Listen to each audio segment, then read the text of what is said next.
Good afternoon, everyone. I welcome you all to join today's exclusive webinar on unlocking the power of NPS, its features and benefits. Myself, Akshita Jain from HDFC Securities NPS product team will be your host for today's session. We are also excited to have Mr. Mridul Tiwari from PCRA team to join the session and share his insights on NPS, its benefit. Thank you so Thank much, you. Akshita, for inviting us, and thank you so much for conducting this beautiful webinar session for the subscriber of National Pension Scheme. Thank you. Thank you, Mridul. Also, I welcome all the audience and thank all the audience for taking out time to join this webinar. So, before wasting too much time, let's start into what is NPS. It's basic. So, Mridul, can you please brief about what NPS is, how it got started, and whether all citizen or for group of people it is eligible? Who all can Yeah, invest in NPS? so sure, sir. So basically, National Pension Scheme is basically a voluntary saving scheme, and it is a retirement solution product which provides you an opportunity to generate a retirement corpus. And while doing these contributions and generating this corpus amount, retirement corpus, you also get an opportunity to reduce your stable income over and above ATC limit. Now, let me tell you about how it has started. So basically, before 2004, there was an old pension scheme which was running in the market. And after 2004, Government of India introduced the National Pension Scheme. Once this National Pension Scheme got introduced, the Government of India provided the multiple things with the scheme. They provided the pension fund managers in the market, and later on, they also introduced this particular product for the all citizen of India as well as the corporate model, where the corporate employees as well as the citizen of India would have an opportunity to reduce their taxable income as well as to plan their retirement. So basically, if I'm talking about a retirement, I am talking about two of the major purposeful investment planning. First of all, the thing we all want something to make sure that we have a right corpus amount for our dedicated retirement goals. Other than that, we also wanted to have some pensions after the retirement, which can support our day-to-day expenses as well as monthly expenses, which we can also see as uh, standard of living. So to maintain that standard of living, we require that kind of a pension amount. So at this, both of the things, if I am looking about retirement goals as well as the pensions, I think about the National Pension Scheme. It is a uni-centric goal product and it provides an opportunity for all the subscribers to generate that retirement corpus, whether any individuals is above 18 years can join this national pension scheme for their retirement benefit corpus amount. So Akshita, what do you think how this plan works for you?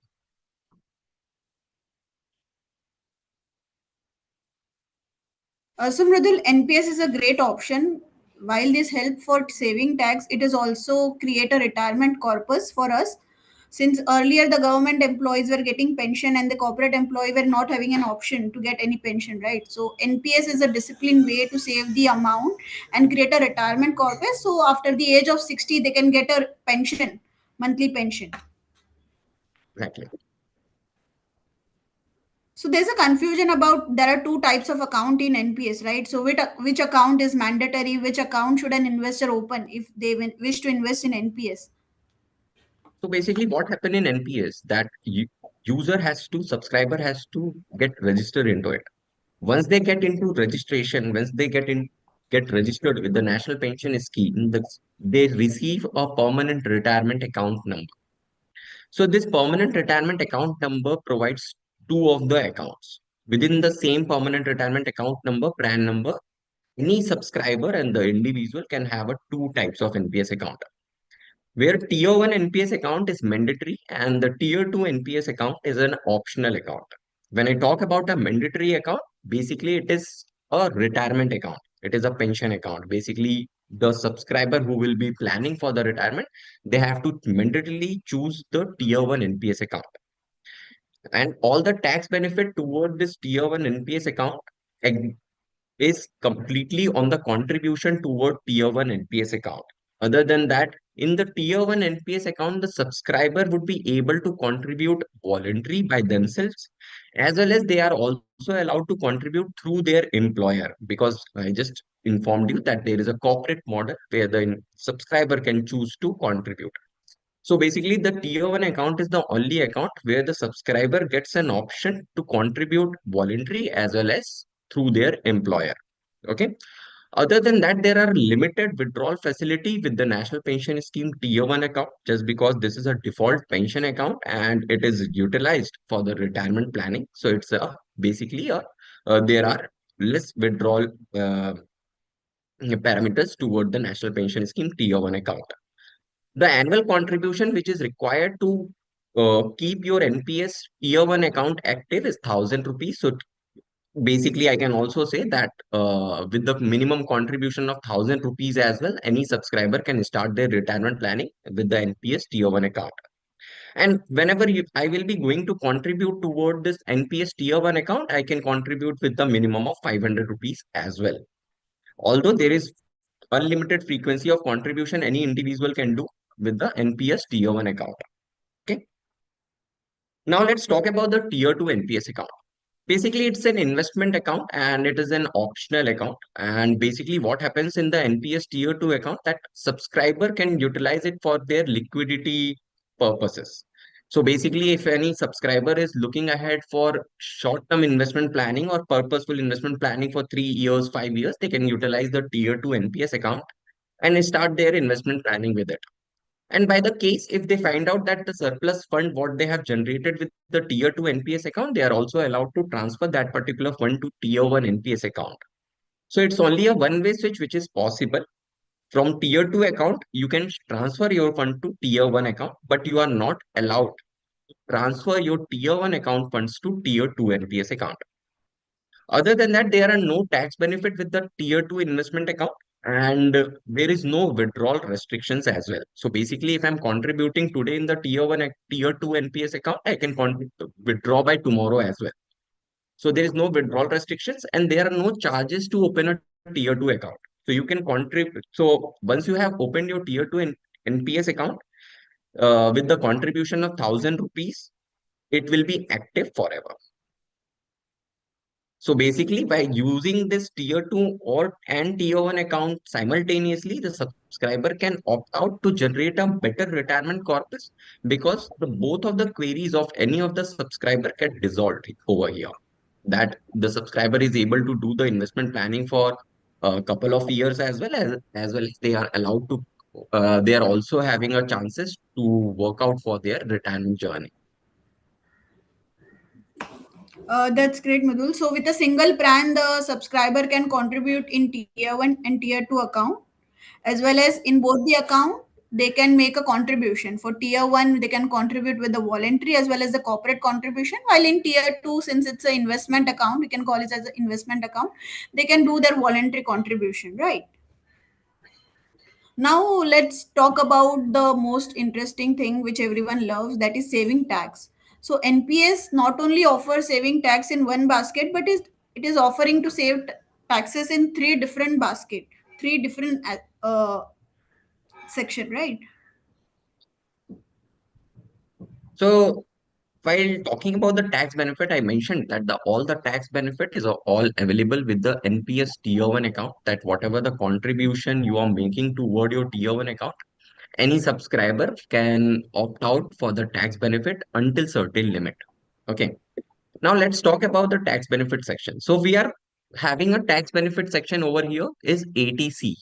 Okay, the basket one. So basically you can see here the ATC section is well aware to everyone. Most of the us knows about ATC section, and where the contribution most of the subscriber and the investors are making toward ELSS, mutual fund, as well as some of the ULIP plans are there, life insurance, and some of and home loans also comes under the section ATC. Basically, some of the time what happens that the most of the individual and the subscriber loses their limit, and they exhaust the limit of ATC of 1,50,000 rupees. Now, choosing the national pension scheme, whether it is the NPS account you are opening as an individual basis or you are having a corporate NPS account, If you are having an individual NPS account over here, you get a add-on section 80CCD1B. That is the basket 2. So if you are in the old tax regime, you can utilize 80C as well as 80CCD1B. And with this 80CCD1B, you can have a tax benefit under section 80 of, you can have a tax benefit under section 80CCD1B while contributing up to 50,000 rupees on an yearly basis. So basically, the part payment is also allowed. You can contribute by partly over here, or you can also contribute as a lump sum of 50,000 rupees to reduce your taxable income by 50,000 add-on. So in the old tax regime, you get a tax benefit sections 80CCD1, 80CCD1B, and over and above that, if your NPS account is under the corporate model, if you are registered under the corporate, whomsoever is your corporate and you are registered under it, you get a add-on section when tax section 80CCD2. Here, what happens that you can contribute through your employer. Any investors or the subscriber can contribute through their employer by up to 10% of the basic in the old tax regime. Okay. By this old tax contribution of up to 10% of the basic, you can also have a chance to reduce your taxable income by under section 80CCD. Now you can see that under section 80CCD2 as well as 80CCD1B and 80C, a subscriber can reduce their taxable income by more than 2 lakh plus 10% of their basic contribution in the old tax regime. But now let's discuss about the new tax regime over here. So now if any subscriber is opting out new tax regime and if he or she is having a corporate NPS account, they can also choose to contribute through their employer under section 80CCD2 for up to 14% of their basic contribution. Okay. So with the new tax regime, the subscriber are not having 80C as well as 80CCD1B.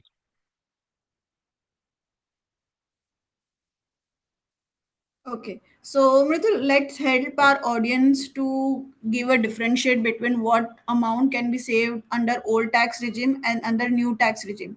In voluntary contribution, if the subscriber is following the old tax regime, he can save the tax benefit up to 1,50,000 plus 50,000 as a tax benefit. And if the subscriber is following the new tax regime, he will not get the voluntary contribution, but he can get an employer contribution benefit if he contribute up to 13% of the basic salary up to 7.5 lakh. But this 7.5 lakh, there's a threshold. This is inclusive of employer contribution towards EPF, NPS, and superannuation. Correct me if I am wrong anywhere over here. No, no, you got me right. So basically, what happens? Let me ease this particular whole of the things. Okay. Let's discuss about the old tax regime first.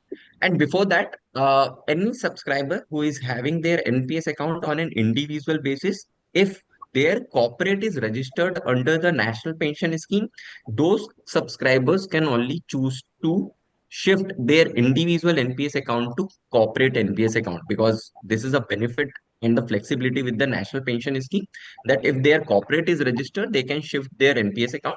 And NPS account is kind of a portable. So basically, if you're having an individual NPS account, you can shift to the corporate and you can shift your corporate NPS account to one corporate to another corporate as well. So now let's talk about old tax regime. So if any subscriber is having a corporate NPS account and they have chosen the old tax regime, there is three sections where they will get a tax benefit. One is 80CCD1, which in layman language we call it ATC. And in this ATC, the threshold limit is 1,50,000 rupees.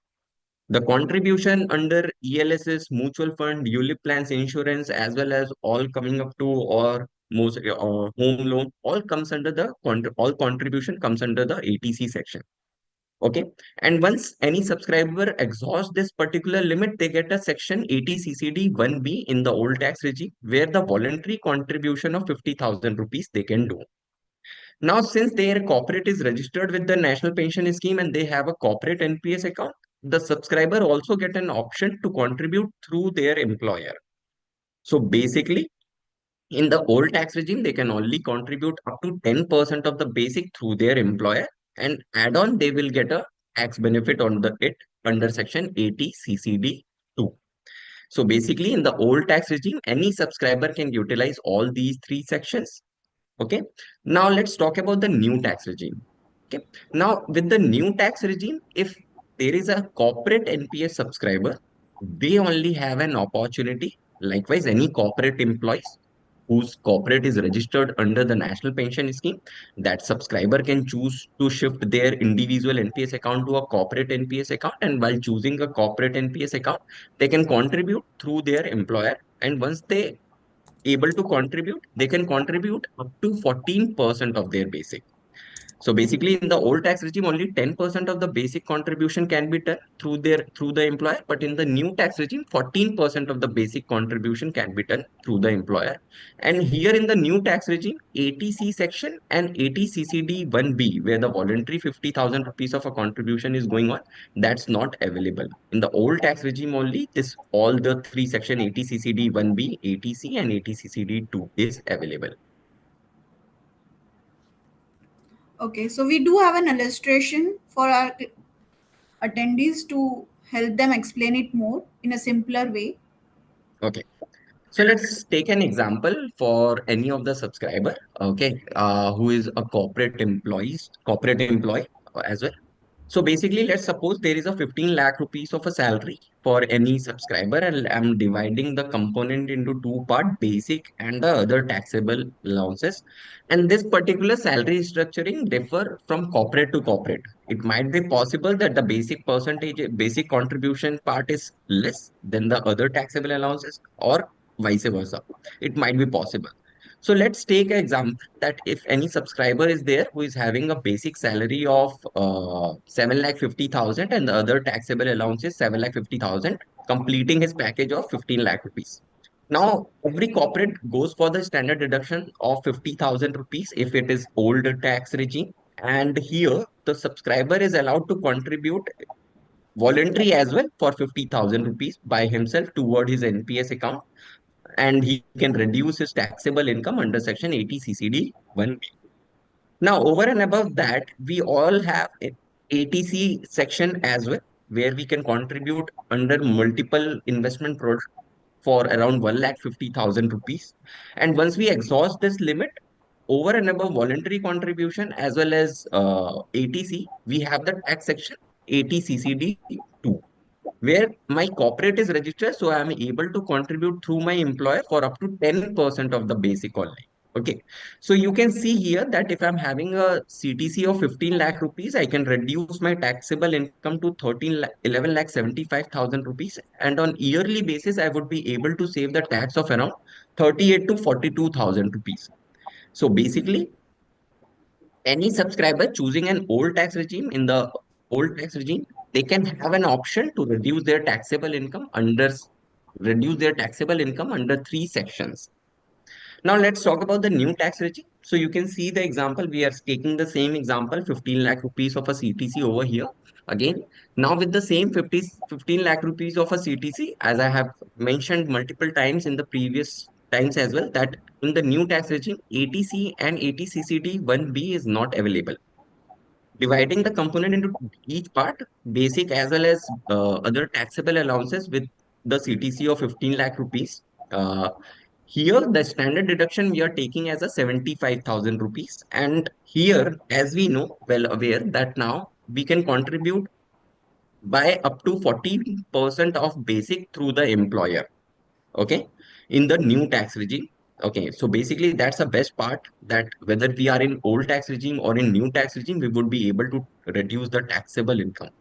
Now with the new tax regime, you can see under section 80 CCD 2 is the only section which will support you to reduce your taxable income, and you can reduce by up to 14% of basic contribution. And that's how you can see here in the example that you have reduced your taxable income from 15 lakh rupees till 13 lakh 20,000 rupees, and you are on a minimum basis to average basis, you can see you can save the tax for around 20,000 to 22,000 rupees. So how do you find this, Akshita? How do you find this is interesting or how it is? Definitely, this is interesting. whether you're contributing under voluntary or whether you're going for an employer contribution. So if you're going for an employer contribution, if you don't have a voluntary contribution, there's a percentage increase option given by the employer, by the government, and government Exactly. currently is promoting new tax regime, right? So they can Right. contribute up to 14% of their basic, besides not Exactly. So having a that's an voluntary add-on contribution. opportunity what They can, the corporate subscriber will be having.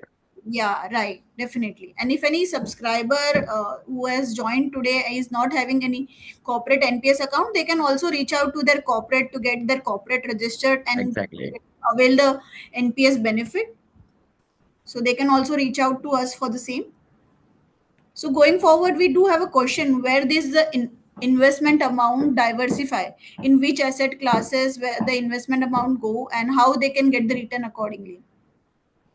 So basically, as we have discussed what is NPS, and we have discussed that how the tax benefit works with the national pension scheme and where to invest to reduce for the tax benefit tier 1 NPS account and the tier 2 NPS account, that the investment account. Now let's talk about the flexibility with the national pension scheme. So here the subscriber is not having the only single options to invest in the asset classes. So equity is not the only asset classes where the subscriber is having a thing work out. Here the government of India has provided four asset classes. Equity, which is asset class E, corporate bond, that is asset class C, government securities, that is asset class G, and the alternate investment fund, that is asset class A. And here, basically, in the alternate investment fund, most of the investment goes toward the infrastructure projects as well as the mortgage-backed securities, all these things. Also, we do have an option to rebalance, right? We can Exactly. change the asset allocation 4 times in a financial year. That's a great option given to our clients. Yes. Okay, so what is the investment choice available? How the So contribution get diversified over here? So basically, what happened here, Akshita, that any subscriber who choose to invest into national pension scheme with having a four asset classes, they have to choose either of the choice of investment. So there are basically three choices of investment. One is active choice. Okay. So a active choice, in my opinion, it is a freedom of a choice. And here what happens that maximum up to 75% of the investment a subscriber can make it toward equity asset class, and rest they can divide between a corporate bond and government securities. And other than that, if I'm talking about the subscriber who are at the age that they don't wanted to risk their investment toward the equity asset class, they can invest into the government securities and the corporate bonds. There is a restrictions with the alternate investment. Only 5% of the investment can be made toward the alternate investment funds. Okay. So now with the active choice, you can choose to invest as per your own risk appetite. Whatever the age I am, I can calculate my risk and I can invest as per my investment allocation percentage ratio. I can invest that much investment toward equity, corporate bond, and government securities as well as the alternate investment funds. Okay. Other than that, now let's talk about the auto choice of investment planning. So basically here, this is the other option where you can choose to invest into equity, corporate bond, and government securities and alternate investment funds. So basically, the auto choice of investment planning is an automatic move. Here, what happens? The automatically your investment allocation toward equity, corporate bond, government securities, and uh, corporate bond and government securities will change. Okay. So basically, it divides into three parts. Later on, aggressive life cycle, that is LC75, that you can understand that it is high risk, high return life cycle. Moderate life cycle, that is a moderate risk, moderate returns, and conservative life cycle, that is low risk, low return. So basically, dividing into all these three, you can you can calculate your risk appetite at what risk appetite you are by choosing by having that risk appetite you can choose to invest into any of the life cycle, aggressive, moderate, or conservative. Now if you choose an aggressive life cycle, that means you are choosing to invest 75% of your investment toward equity, and rest 25% will get divided between a corporate bond and government securities. Okay. Now, choosing a moderate life cycle, your 50% of the investment will go to equity and rest 50% will get divided between a corporate bond and government securities. Okay. Now, choosing a conservative life cycle, that is LC25, that means 25% of your investment will go to equity and rest will get divided between a corporate bond and government securities. Okay. Now, up to 35 years of your age, it will be going as I mentioned. Okay. After 35, you reach to 36, 40, 45. Your equity allocation will go toward downside, choosing any of the life cycle. Okay. Akshita, can we have a that table? Okay, so you can see in the screen that after 35, automatically by reaching any of the age by 45, 40, 50, 60, you can see equity allocation is going toward downside and your corporate bond government investment is going toward an upper side. Okay, providing your risk calculated toward your investment cycle that any subscriber shouldn't get into a long risk. They should be having an opportunity to generate ROI toward from their investment. So basically, the focus is that the subscriber should be generating the risk-free and safe returns from the equity market and the national pension scheme. Okay, so that's how this asset allocation percentage gets changed after 35 years automatically. So basically, the subscriber who is completely occupied with their personal and the professional work, they can choose any of the life cycle from the auto choice of investment planning. Later on, now the government of India, the PFRDA has introduced one more life cycle, that is a balanced life cycle. Basically, this life cycle helps you to generate a investment corpus till 45, and after 45, what happens? Let me introduce this. So basically, here what happens in the balanced life cycle, it is similar to word auto choice. Here, what happens? Your equity allocation is restricted to 50% till 45th years of your age, and rest 50% will get divided between a corporate bond and government securities. Okay. After 45th, you gradually increase your age, 46, 47, 48, 50. There, the things will change. The things will change like this. You will be reducing your equity allocation will get reduced to 4%. Okay. Sorry, 2%, and your corporate bond allocation will reduce to 2%, but your government securities allocation will be increasing by 4%. Akshita, can we have the table? Thank you so much. So now here you can see that after 45, your gradual decrease is happening from the asset allocation percentage from equity to corporate bond, but your government investment is increasing. Same here, that your risk appetite and your investment, what you have made toward the national pension scheme should be safe and it should be risk free. As looking at that, your asset allocation percentage will automatically also change in the balanced life cycle after 45, providing you a safe and risk free returns. Now, any subscriber wanted to change the choice of investment option from active to auto, from auto to balanced life cycle 4 times in a year, they can do it. And within an active choice, if any subscriber wanted to change the asset allocation percentage 4 times in a year, that also any subscriber can do it. That's a flexibility National Pension Scheme is providing. It's great, Mridul, that it's giving such flexibility to our clients that they can switch between their auto choice, their investment choice between auto to active or to auto or balance. So those who want to manage their own funds can go for active choice, and those who wants others to manage their funds, they can go for auto or balance according to the risk appetite. Yes, also there is another advantage for our customer wherein they can choose the PFM, pension fund manager, similar to the mutual fund wherein they, if they underperform, they have an option to switch, right? Similarly, in mutual fund they do have an option to switch between the PFM, that is the pension fund manager. They can change in the PFM once in a financial year. Am I right? Right. So basically here, Akshita, what happens that any subscriber having a flexibility to choose to invest into equity, corporate bond, government securities, and the alternate investment options. So they also have a choice that they can also choose to have a particular pension fund manager for themselves. So basically, PFRDA has introduced over here that any subscriber can have a multiple pension fund manager by themselves. Okay. And they can choose as per their risk appetite, as per the fund performance of the pension fund managers. They can also check the fund performance of every pension fund managers in NPS Trust website, and they can judge for that, and they can choose the better for themselves.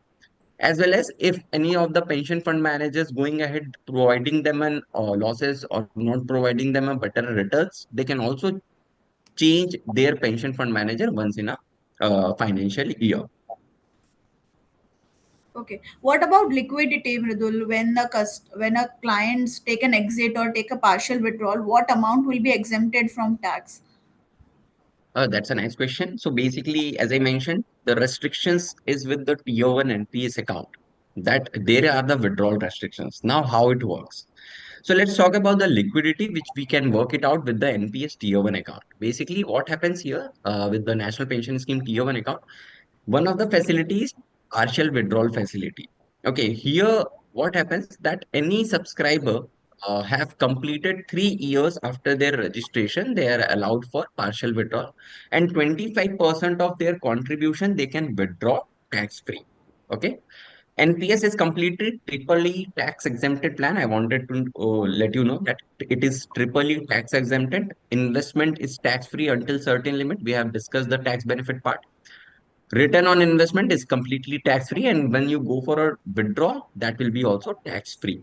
Okay, so first of all, once we go for a partial withdrawal after 3 years, the 25% of maximum contribution which I have withdrawn, it will be tax free. At the time, it might be possible that you wanted to take an early retirement, or you get into any kind of an um unfortunate event, you can also go for a 20% of premature. You can go ahead with the premature exit. Once any subscriber complete 5 years after the registration, they are allowed for the premature exit. Okay. Here, the 20% of the corpus, what they are withdrawing, that will be tax free if they have accumulated more than 2,50,000 rupees. If they have accumulated less than 2,50,000 rupees, that is completely tax free withdrawal. You can do it anytime. Now let's come up to the maturity phase. So once any subscriber at their retirement age, and if they have accumulated more than 5 lakh rupees, the 60% of corpus what they are withdrawing, that is completely tax free. Okay. So basically, if any subscriber has accumulated less than 5 lakh rupees, then the subscriber is completely having a tax free 5 lakh rupees withdrawal. But if they have accumulated more than 5 lakh rupees, 60% will be tax free. Okay. So all these tax-free benefits are available with the withdrawal going with the national pension scheme. Okay. So partial withdrawal is allowed under what case, Mridul? Is it So allowed for basically, voluntary and corporate both contribution? What no, no, amount no. So corpus can be withdrawn? so let me give you a brief about this partial withdrawal. So basically, once any subscriber complete a 3 year after the registration, okay, here if okay, here what happens that any reason you can give, like for a PF withdrawal, the reasons are there like children, higher education, marriage, or a purchase or a critical illness. At that particular reason, you can go for a 25% of contributed withdrawal. Here, the contribution you are making voluntary, that only you are allowed for a withdrawal of up to 25%. And in whole tenure of NPS from their registration till their retirement, 3 times they are allowed for going for a partial withdrawal. Okay. Okay. What about premature exit Okay. schemes? Now coming up to the premature exit. So basically here, as I mentioned, that if any subscriber has accumulated less than 2,50,000 rupees after 5 years, or in their early retirement age, or in emergency case after 5 years they are into and they wanted to exit from the national pension scheme, that will be called as a premature exit. Okay. Now here what happens that if any subscriber is having more than 2,50,000 rupees, they have accumulated more than 2,50,000 rupees, 20% of it they can withdraw tax free, 80% they have to keep with the annuity service provider. Here, that annuity service provider will support them to generate a pension, a monthly income from their 80% corpus amount. You can choose the contract as per your choices with the annuity service provider. Okay. So this is all you talked about before maturity, that is before 60, how Exactly. a customer can withdraw the amount or how they can take an exit. At the time of maturity, what amount can be withdrawn, what amount can customer take as an annuity, or they can extend their investment.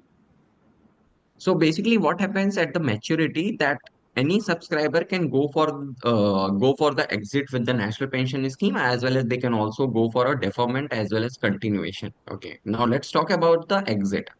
So basically, once you are at your exit age, if you have accumulated less than 5 lakh, if you have accumulated less than 5 lakh rupees, then you can withdraw complete 5 lakh rupees. If you have accumulated more than 5 lakh rupees, at that case, 60% of it you can withdraw tax free, 40% you have to keep with the annuity service provider.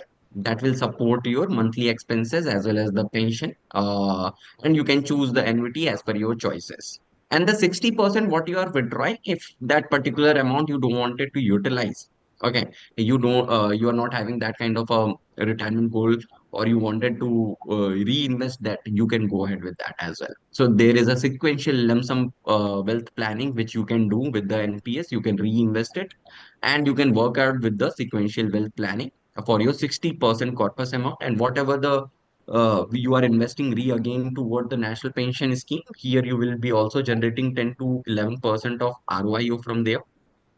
Okay, and you can channel it this way, that you just need to select the time period, that till what time period you will be keeping this particular 60%, and you just need to select a frequency, that how frequently you want that particular corpus amount, 60% corpus amount. Once you have selected that, you will be able to withdraw your 60% corpus amount with 10 to 11% of SOI. Okay. So in both the case, in premature exit as well as maturity, you have mentioned about the annuity plan, right? What are Correct. the different annuity plans option available for our customer? So basically, there are multiple annuity plans. Basically, if I say that there are more than 6 to 7 annuity plans which are workable for any of the subscriber. Any subscriber can choose to have a annuity contract for 15 years, 20 years, or they can also choose for lifetime. So let's discuss about the lifetime now. So in a lifetime, there are two types of annuity plans I will be saying. One is with return of purchase price, and another is the without return of purchase price. If any subscriber choose to with return of purchase price. So basically, let's start with the example. If I'm having a corpus of 2 crore rupees, dividing into two part at the maturity, 60% for my tax-free withdrawal lump sum goal, retirement goal, and 40% toward my annuity service provider. Okay, so the 40%, that is 80 lakh rupees, which I have to invest with the annuity service provider, that will be my purchase price of annuity. So if I'm going with annuity for life with return of purchase price, here what will happen? I will be generating a pension as a subscriber, and after my demise, whole of the annuitant amount, 100% annuitant amount, will be provided to my nominee. If I have a joint life annuity with return of purchase price for my lifetime, initially subscriber will generate the pension, and after the demise of subscriber, the spouse will generate the pension. After her demise, the annuitant amount will be provided to the nominee or legal heir. And if I have a NPS family income with return of purchase price, here initially subscriber get the pension. After the demise of subscriber, the spouse gets the pension. After the demise of his spouse, the subscriber mother, and after that, subscriber father will generate the pension. After their demise, the annuitant amount will be provided to the legal hire. Since you have chosen a with return of purchase price. Now choosing a without return of purchase price, the things will change. If I have a joint life annuity, then my pension will be carried forward to the spouse after my demise. Initially, I will be generating the pension. After my demise, spouse, and after that, there will be no further payment payable. Okay, and with annuity for life without return of purchase price, so initially I will be only generating that subscriber will be only generating the pension. After the demise of subscriber, there will be no further payment payable. Okay. So in annuity plan, we do have an option whether to choose with for life without and joint life annuity, right? What option is available for the withdrawal in case of death? Before maturity, where will the amount go in case of death? Whether it will go to the PFRDA, whether it will go to any government body, or where will the amount go exactly? So basically, the investment you have made toward the national pension scheme is the safest and the secure way. So basically, here the NPS make sure that any of the corpus which has been generated by the subscriber will not be get freezed, blocked, or hold it up. Okay, so basically, whole of the amount has to be provided to the subscriber or toward their nominee. Now there are two phases in NPS. One is the contribution phase, which we called as a before maturity, which comes as a before maturity, and another is a pension phase, which comes after maturity. Okay. In a contribution phase, if any of the subscriber got demised, the whole of the corpus amount will be provided to the legal hire. And in the pension phase, if any of the subscriber got demised, the pension will be carried forward as per the annuity contract any subscriber have chosen. All So right. that's how over the maturity you can work it out.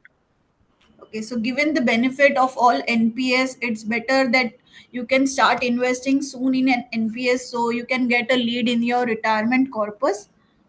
Also, this sound must have product as a retirement planning. So anyone who is not having an NPS account till now can open the NPS account within 10 minutes. It's a seamless journey available. You can just click on one nps.hdfcsec.com. You can upload the required documents and you can just open the account online within 10 minutes. Thank you, Mridul, for sharing all the insights. We can now open the floor for the questions.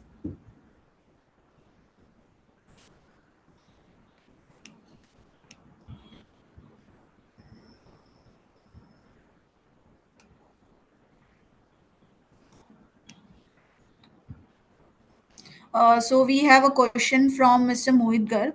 While applying for the PRAN under corporate, here I've selected both tier 1 and tier 2 account, but my employer till date has not received any confirmation from HDFC Securities. Also guide me how to take in tier 1 only to get tax benefit. So Mr. Mohit, PRAN is super portable. You can just provide your PRAN number to your HR team, so he can he can authorize your PRAN and start making the contribution in NPS.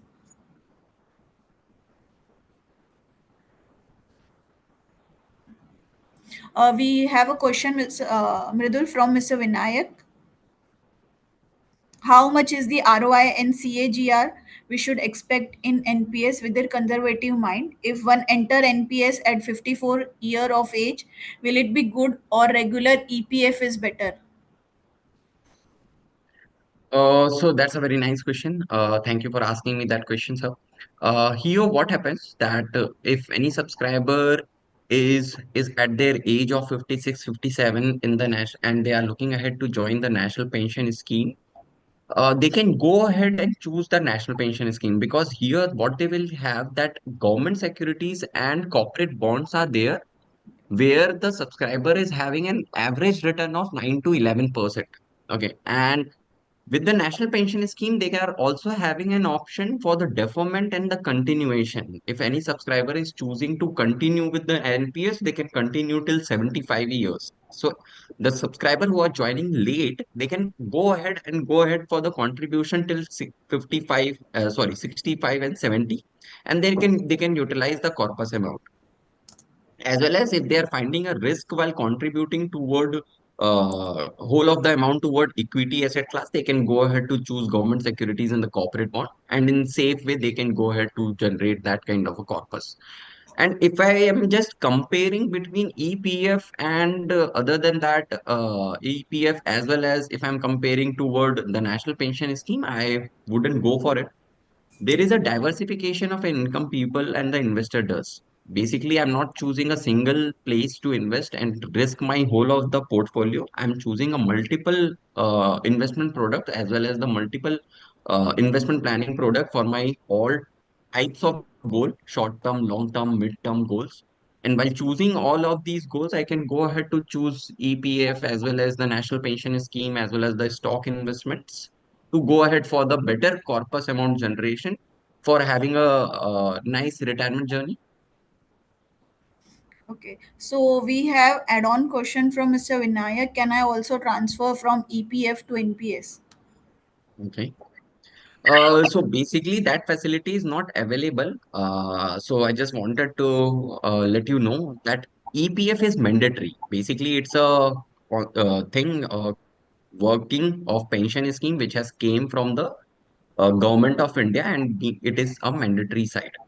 But if I talk about the national pension scheme, it is completely voluntary. The subscriber above the age group 18 years can choose any time national pension scheme for their retirement corpus generation. And because since it is very trending these days that the subscriber is opting out national pension scheme, because it's a plan where the subscriber is having an opportunity to have a lump sum retirement corpus for their two of the opportunities, retirement goal and the pension plan. So there is not facility that you can transfer your EPF fund to national pension scheme. Although there is a chance that you can transfer your superannuation fund to the national pension scheme, it is allowed. Okay. So we have question. Just a second. From Sriram, is mandatory contribution necessary every year for tier one, or can we speak 1 year and start making investment again the following year? Yeah, that's a possible. That's possible that because there are investors and the subscriber who have started by the early age of 2021. So there is a chance that subscriber can go ahead with that particular thing. That since it is a long-term investment planning, Akshita, what happens that subscriber fails to contribute on a regular basis, on yearly basis for 1,000 rupees, which is a annual contribution if any of the subscriber has to make. Okay, so it is a chance that subsequent year you fail to contribute 1,000 rupees. At that position, what will happen? Your NPS account will get freeze, but your returns will keep on growing. Your investment will keep on growing. Once subsequently after sixth year or second year or third year, you again wanted to start your retirement planning with the national pension scheme, you just need to contribute 1,000 rupees toward your NPS account and it will get active again within T plus 3 days. So that's the thing over here in the national pension scheme. The minimum of 1,000 rupees is only allowed. 1,000 rupees is only there that once you are contributing 1,000 rupees on an annual basis, you will be having a active NPS tier one account. If it is not happening, then it's not a worry. You can reactivate your NPS tier one account while going for 1,000 rupees of contribution back again. Okay. So, Mridul, we have a question from Mr. Ramesh. If employee PF and superannuation is more than 7.5, then NPS investment is negative investment, right? We will not get any tax benefit as we have already cost 7.5 lakh. Further investment will not give any tax benefit. Right. So basically, as under section 80 CCD2 is the section where the subscriber is having an opportunity to contribute up to 7.5 lakh. So here the PF contribution of employer, that is 12% is added from the basic. Okay. So here you can understand that 12%, if I'm having a 15 lakh rupees of a salary, I have my 15 lakh rupees of a salary, my 12% of investment is going from the employer side. That is in the 7,50,000. If superannuation is also there for 6%, you can calculate around 18% now. And if I am going for the contribution under 80 CCD2 for with the national pension scheme, that is 10% more I'm contributing. So that is around 38% from my basic I am going to deduct. Okay. If it is increasing over and above that, of over and above 7.5 lakh, then I will exhaust the limit of 80 CCD2. But if I'm having a calculation in my mind, if any of the subscriber is having a basic of around 33 to 38 to 40 lakh rupees, he or she would be the only subscriber who will be able to cross the or exhaust the limit of under section 80 CCD2. Okay. Okay. So we have a question from Mr. Shailesh. How is the rate of return on NPS investment determined, and what factors influence the return for subscriber? How can a subscriber optimize the return based on the risk tolerance?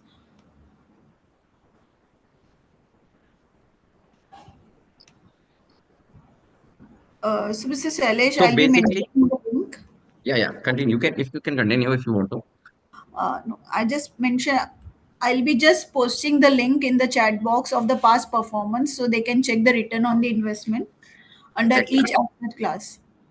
So basically, NPS Trust is the best website where any subscriber can visit and check the fund performance of every pension fund managers. Okay, so you can check the fund performance of every pension fund managers over there for equity, corporate bond, government securities, and you can judge the best pension fund manager for yourself. So basically, any of the subscriber, on an average, they are generating around 13 to 14% of ROI from their investment toward the national pension scheme. Okay, so Mr. Ramesh has question regarding NPS Vatsalya. What NPS Vatsalya is? That's a nice question. I would love to answer it. Basically, NPS Vatsya has been recently introduced, and this is for those subscriber, or you can say this is for those individual who are having a kids and they wanted to invest for their kids, and you will be also getting a tax benefit while contributing as a guardian into your NPS Vatsalya account. So any guardian can have a NPS Vatsalya account for their children if their age is 0 to 18. Okay. Now, after 18, the ownership of your NPS Vatsalya account will get shifted to your children and they will be having a natural NPS account. Okay. Here, the same kind of a things are working. Flexibility is a kind of a same. You can choose your equity, asset class, corporate bond, government security to invest while choosing multiple active choice, auto choice option as an option. Here also the pension fund managers are there, and the restriction toward equity, corporate bond, government securities are the same. That equity allocation is restricted till 75%. The ownership is the difference only over here. That ownership will of NPS Vatsal account till 18th year will be guardian. And if anything happens on the demise of any children or something, the whole of the corpus amount will be with the hand of guardian. And after 18th year, the ownership, since the ownership got transferred to the children will be having the whole control toward their NPS account and they can choose the nominee. Okay, so the children should be having a bank account so that the contribution can be made and worked out with the National Pension Scheme, Vatsalya. Thanks for asking this question.